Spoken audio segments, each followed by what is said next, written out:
Degree 5th semester తెలుగులో మీరు ఏవైతే లెసన్స్ ప్రిపేర్ కావాలి నేను ఈ వీడియోలో చెప్తాను.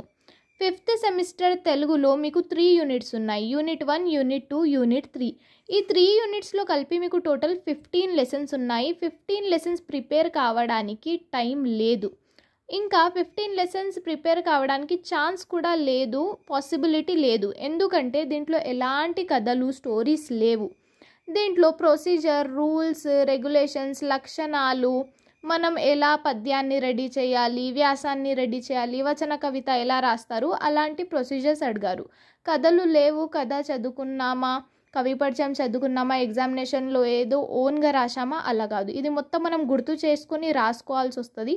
అందుకోసం మనము ఈ 15 లెసన్స్ ప్రిపేర్ కాకుండా ఏవైతే ప్రిపేర్ కావాలో డ్యామ్ షూర్గా మొత్తం పేపర్ మీరు అటెంప్ట్ అవుతారు. అలా నేను ఈ లెసన్స్ చెప్తాను. ఈ లెసన్స్ మీరు ఒకవేళ ప్రిపేర్ అయితే ఖచ్చితంగా మొత్తం పేపర్ అటెంప్ట్ చేస్తారు. యూనిట్ 1లో పద్యం, పాట, వచన కవిత ఈ 3 ప్రిపేర్ అయితే చాలు.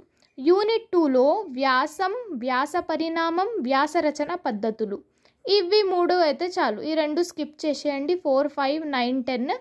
యూనిట్ 3లో అధ్యయన సంస్కృతి, ముందు మాట, పుస్తక సమీక్ష, జానపదం ఇవి 4 అయితే చాలు. 12th 1 వదిలేసేయండి.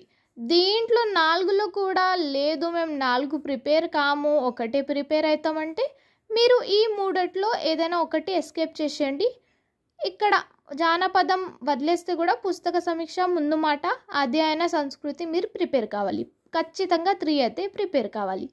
ఇవి మీరు ఒకవేళ ప్రిపేర్ అయితే పక్కాగా మొత్తం పేపర్ అటెంప్ట్ చేస్తారు, మంచి జీపీఏతో పాస్ అవుతారు. Thank you so much for watching my video. మీకు వీడియో నచ్చినట్లయితే subscribe and like it. Thank you. Bye.